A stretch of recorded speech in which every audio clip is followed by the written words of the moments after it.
ಕೂಡ ನೋಡಿದ್ರು ನೋಡ್ತಾ ಹಾಗೆ ಹೋಗ್ತಾ ಇದ್ರಲ್ಲ.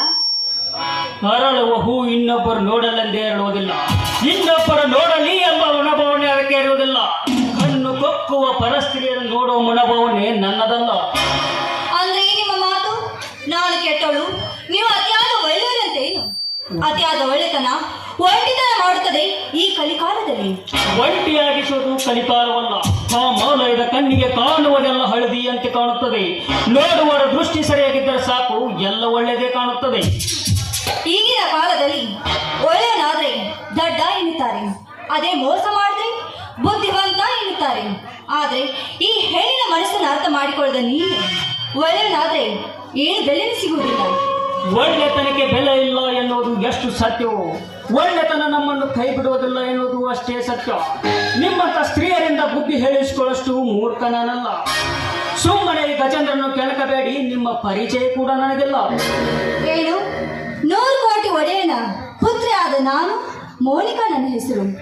ನನಗೆ ಗರ್ವದಿಂದ ಮಾತಾಡ್ತೀಯಾ? ನಿಯತ್ತಾಗಿರುವರು ಯಾವಾಗಲೂ ಗರ್ವದಿಂದಲೇ ಮಾತನಾಡುತ್ತಾರೆ, ಏಕೆಂದರೆ ಅವರಿಗೆ ನಟಿಸಲು ಬರುವುದಿಲ್ಲ. ಯಾರ ಮುಂದೆ ಅವರು ತಲೆ ತಗ್ಗಿಸುವುದಿಲ್ಲ. ಈ ಕರುನಾಡಿನ ಕೋರ 100 ಕೋಟಿ ಒಡತಿ ಎಂದು ಮನ ಬಂದಂತೆ ಮಾತನಾಡಿದ್ದೆ. ಆದ್ರ ಮಾತನಾಡಿದ್ರೆ ಏನ್ ಮಾಡ್ತೀಯಾ? ನಿನ್ನ ನನ್ನ ಗುಲಾಮನಾಗಿ ಮಾಡಿಕೊಳ್ಳುವೆ ಅಷ್ಟೇ ಅಲ್ಲ. ಹೆಣ್ಣು ಅಂದ್ರೆ ಹಗರವಾಗಿ ಕಾಣಬೇಡ.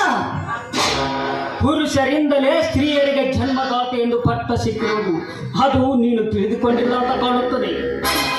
ನನ್ನಂತ ಸ್ತ್ರೀಯಿಂದಲೇ ಜನ್ಮ ಎನ್ನುವುದು ನಿನಗೆ ಗೊತ್ತಿಲ್ಲ ಅಂತ ಕಾಣುತ್ತೆ. ಆ ಮಡಿಕೆಯಲ್ಲಿ ಅಕ್ಕಿ ಹಾಕಿದಾಗಲೇ ಅನ್ನವಾಗೋದು. ನೋಡು ಮೋನಿಕಾ, 2 ಕೈ ಸೇರಿದಾಗಲೇ ಚಪ್ಪಾಳೆ. ಗಂಡು ಹೆಣ್ಣಿನ ಸ್ಪರ್ಶದಿಂದ ಜನನವಾಗೋದು ಈ ಪ್ರಪಂಚ. ಹೆಣ್ಣನ್ನು ಕೀಳಾಗಿ ಕಾಣುವ ಖಳನಾಯಕ ನಾನಲ್ಲ. ನೀನು ಮಾತನಾಡಿದ್ದಕ್ಕೆ ಪ್ರತಿ ಉತ್ತರ ಕೊಟ್ಟೆ ಅಷ್ಟೇ. ಆಯ್ತು, ಪುರುಷರಿಂದಲೇ ಹೆಣ್ಣಿನ ಜನ್ಮ ಸಾರ್ಥಕ. ಆದ್ರೆ ಮಣ್ಣಿನ ಮಡಿಕೆಯಲ್ಲಿ ಅನ್ನ ಮಾಡಿದ್ರೆ ತಾನೇ ಮಣ್ಣಿನ ಮಡಿಕೆ ಬೆಲೆ ಸಿಗುವುದು. ನೀನು ತಪ್ಪು ತಿಳಿದುಕೊಂಡ್ರೆ ಮೋನಿಕಾ, ಒಂದು ಹೆಣ್ಣಿಗೆ ಶತ್ರು ಹೆಣ್ಣೆ ಹೊರಿತು ಗಂಡಲ್ಲ. ಹೆಣ್ಣೆಂಬ ಹೂವನ್ನು ರಕ್ಷಿಸುವುದು ಮುಳ್ಳೇ ಹೊರಿತು ಸಾಕಿದ ಗಿಳಿಯನ್ನೇ ಕಟುಕುವ ಗಿಡುಗನಲ್ಲ ಈ ಗಜೇಂದ್ರ. ಹೆಣ್ಣಿನ ಮೇಲೆ ಎಷ್ಟೊಂದು ಪ್ರೀತಿ ಇಟ್ಕೊಂಡಿದ್ರ. ಆದ್ರೆ ನೀವು ಮಾತನಾಡೋದನ್ನು ನೋಡ್ತಾ ಇದ್ರೆ ನೀವು ಕೆಟ್ಟವರೆಂದು ನಾನು ಭಾವಿಸಿದೆ. ಈ ನಿಮ್ಮ ಮಾತುಗಳನ್ನು ಕೇಳ್ತಾ ಇದ್ರೆ ಹೆಣ್ಣಿನ ಜನ್ಮ ಸಾರ್ಥಕವಾಯಿತು ಅಂತ ನನಗೆ ಈಗ ಅನಿಸ್ತಾ ಇದೆ.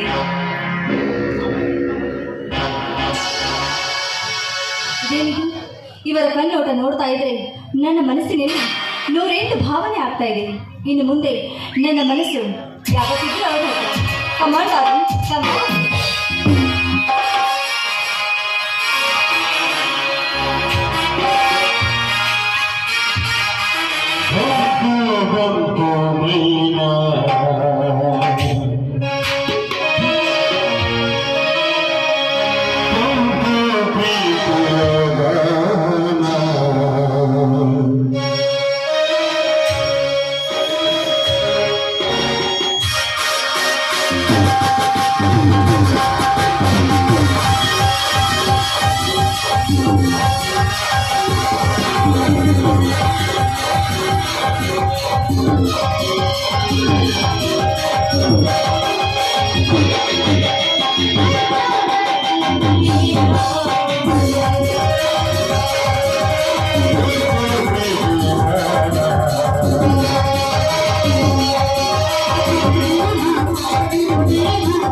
ಯಾವ ಲೋಕದಲ್ಲಿರುವರಿ ಮೂಕ ವಿಸ್ಮಿತರಾಗಿ ನಿಂತಿರುವರಲ್ಲ. ಅಂದ್ರೆ ನಾನಿಷ್ಟಿದ್ದು ಕಂಡಿದ್ದು ಕನಸೆ? ಇಲ್ಲ, ನನ್ನ ಮನಸ್ಸಿನಲ್ಲಿ ನಾನು ಏನೇನು ವಿಚಾರ ಮಾಡುತ್ತಾ ನಿಂತಿದ್ದೆ. ನಾವು ಬಯಸಿದ್ದು ನಮಗೆ ದೊರಕಿದ್ದರೆ ಕಡಿವಾಣ ಇಲ್ಲದೆ ಕುದುರೆ ಅಂತಾಗುತ್ತಿತ್ತು ನಮ್ಮ ಬದುಕು. ಹಾ, ನನಗೆ ಸ್ವಲ್ಪ ಕೆಲಸವಿದೆ, ಮತ್ತೆ ಭೇಟಿ ಆಗೋಣ, ಬರ್ತೇನೆ.